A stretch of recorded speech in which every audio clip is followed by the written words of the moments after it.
And I just wanted to go on to discuss maybe the concept of truth, not as as an end, but as a going process, which is, I think, what this line is talking about. Truth, when I hear circuit, I think of connections and process instead of just an end. Yes. And I wanted to see if you guys could bond on that, maybe talk about it a little bit. Wonderful. Thank you, Juan. Success in process lies, right? Success in connection lies. That's great.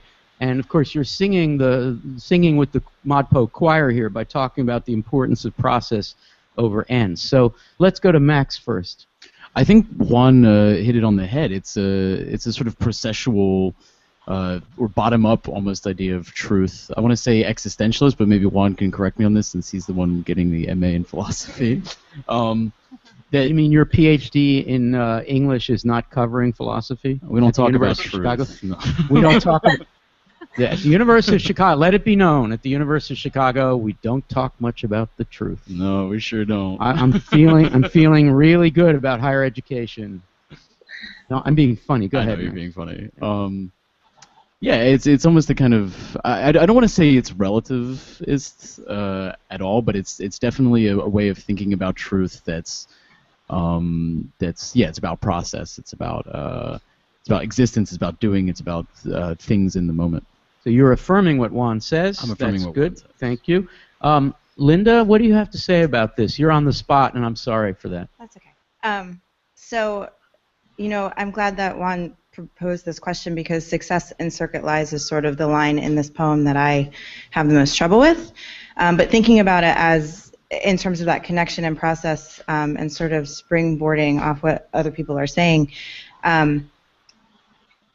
when you get to the end of the poem and it says, the truth must dazzle gradually or every man be blind, it sort of speaks to me that truth is somewhat subjective and that you get an absolute truth by piecing together each individual truth. Wow! Almost a cubistic idea of the truth. If you go around the world, it's almost Whitmanian. If you go around the world and you gather all subjective angles at the truth, you will eventually get to the truth because it's the collectivity of truths.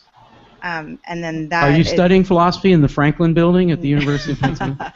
Everybody is a Everybody studier in of philosophy, right?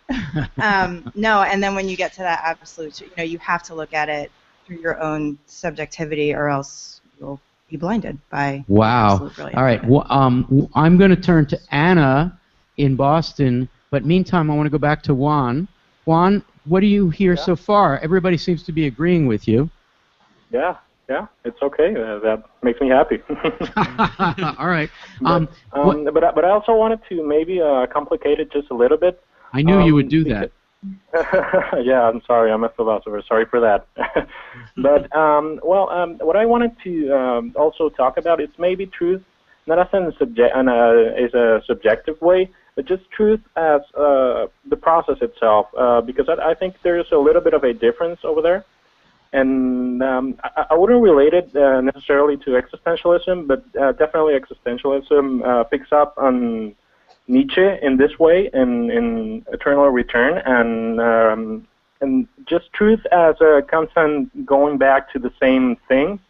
And I relate that to dueling and possibility, and just coming back to one same thing over and over again, maybe rethinking, and just you were talking also about out-of-the-box thinking. I think we can talk about truth in that way. Truth that's in the process mainly, and maybe not subjective, but just objective in terms of the process itself. That's so well put. And as Modpo goes on, we're going to closely examine the way we use the words subjectivity and objectivity, starting with Chapter 2, which is the rise of imagism, and then we get to Gertrude Stein. And by the way, Juan, I'm going to ask you, not yet, but I'm going to ask you to hang up so the next caller can call and listen to Anna's response through your computer. But I would like to urge you to stay all the way through the course, but particularly to call back when we talk about Gertrude Stein, because we're going to need you. Oh, great. Perfect. That'll be good. Thank you so much. Okay, so you hang up and listen to Anna's response. That will free up the phone. Hello, Anna. You ready for this? Maybe. Okay, say what you'd like to say. The brain, tell all the truth, but tell it. Slant, Success in Circuit Lies. There's been a lot of discussion forum conversation about this. Yeah, I mean, it's a tough poem, no question, because I think it is such a short, concise poem that tackles such a huge question. And I think it's fair to ask questions of truth, and I think it's amazing that this poem, by saying something kind of ultimately radical about our relationship to truth, makes us question kind of how we feel about this question. I think it's amazing that the poem can do that, but I guess I kind of always just look back to the poem and keep my thoughts about truth there.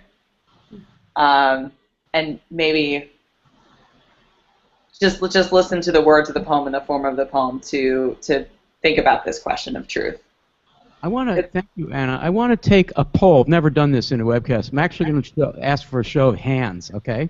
And see if I can formulate this question.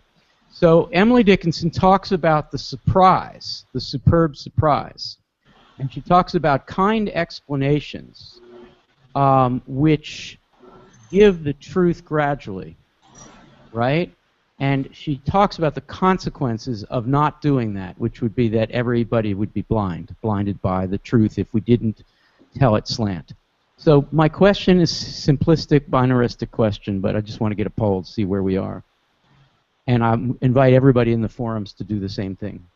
So do you think that Emily Dickinson is ultimately contending that these kind explanations are better than the dazzling truth? This is Emily whom we've seen dazzle us herself, such as in The Brain Within Its Groove.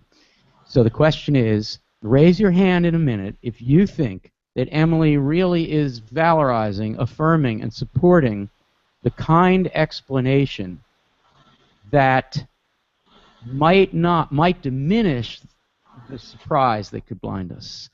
And I've put it in a way to see if I can elicit some votes. How many of you would raise your hand for that? Oh my goodness. So most of you think that Emily is not so sure that she likes the idea of the kind explanation. Uh-oh. Opposite. So I asked the question badly. All right, good. Who wants to speak to this question that I've asked badly? Lily, this is a great teaching tool, Erica, by the way.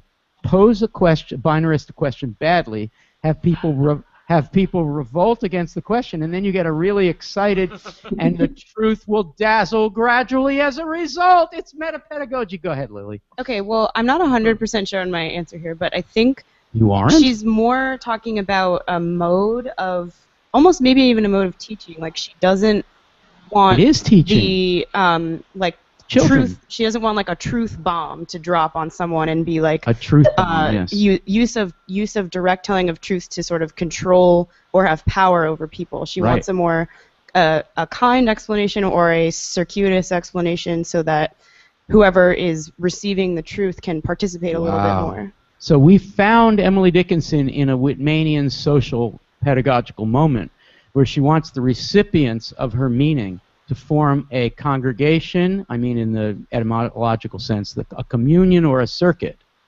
of meaning received. Wow.